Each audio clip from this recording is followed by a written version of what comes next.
happen, people did come and people did celebrate in the way that they did. All right, Chris and Hugo, thank you.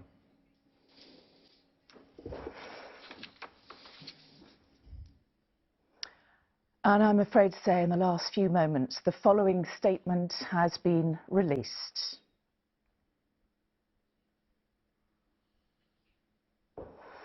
It reads, I will find that statement for you. The Queen died peacefully at Balmoral this afternoon. The King and the Queen Consort remain at Balmoral this evening and will return to London tomorrow. So let's take a moment to reflect on that news.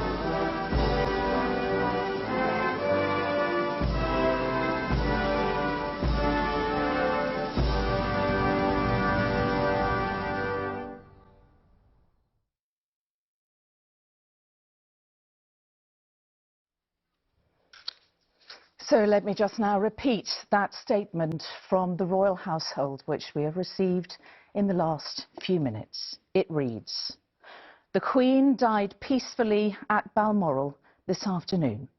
The King and the Queen Consort will remain at Balmoral this evening and will return to London tomorrow. And so the reign of Elizabeth II comes to a close after 70 years at the age of 96. Her son Charles is now king. For most of us, she has been the only monarch we have ever known. Her reign has been the longest and, in the view of many, one of the most successful in British history.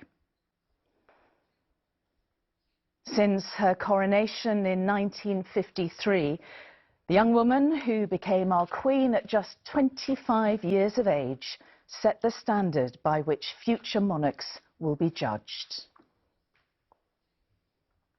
She protected and she preserved the institution of the monarchy in turbulent times while shaping it for the future. A life devoted to public service that has endeared her to people both here, across the wider Commonwealth and indeed the world. And we will continue our live programming to reflect on the Queen's remarkable 70-year reign as we enter a new era under the new King. And our royal editor, Chris Shipp, joins me now. First reaction, Chris. Mary, we have been talking this afternoon about the significant statement from Buckingham Palace at lunchtime today.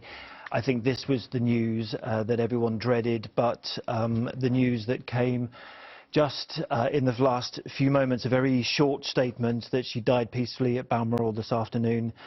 We now have a king and a queen consort who will remain at Balmoral.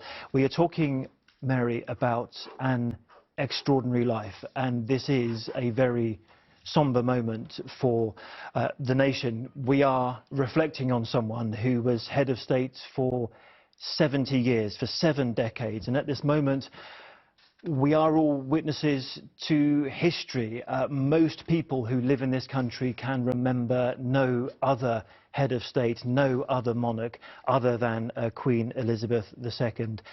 As we have been discussing, she was working until the very end. Only 2 days ago, there at Balmoral Castle, in the drawing room, the pictures of the Queen meeting her 15th Prime Minister. This is a live shot of Buckingham Palace where the Union flag has been lowered to half-mast. Now, at every royal residence, the flag will be lowered to half-mast, apart from at Balmoral, where the King's standard will still be flown at the top of the mast.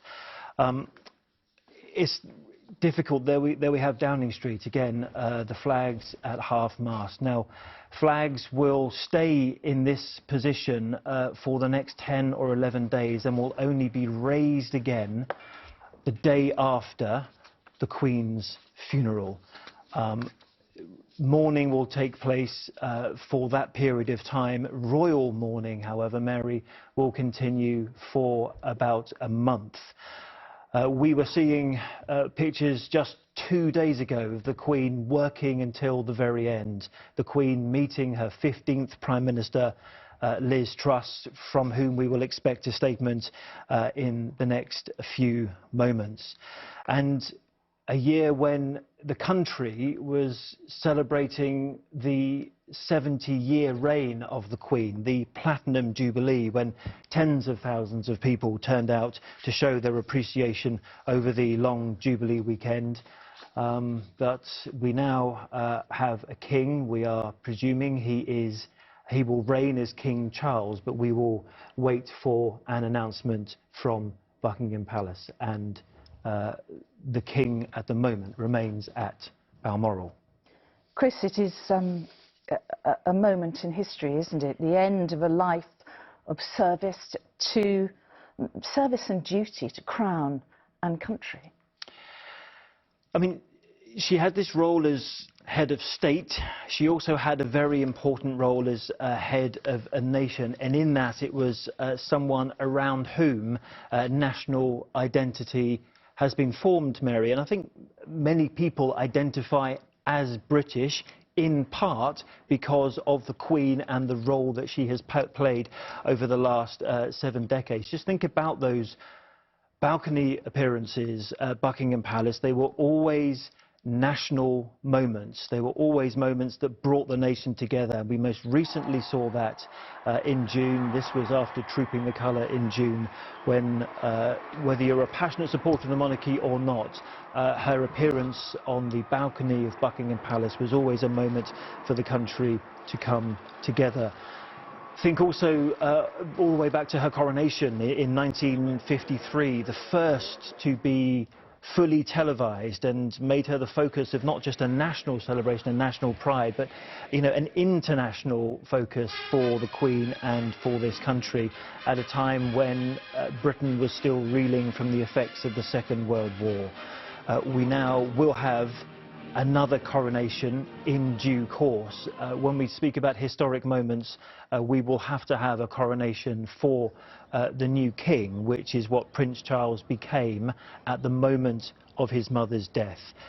We presume he will reign as King Charles, but we await for that confirmation. I mean, and that alone is a moment of significant change for the country, change to the national anthem, change to who politicians and members of the military swear their allegiance.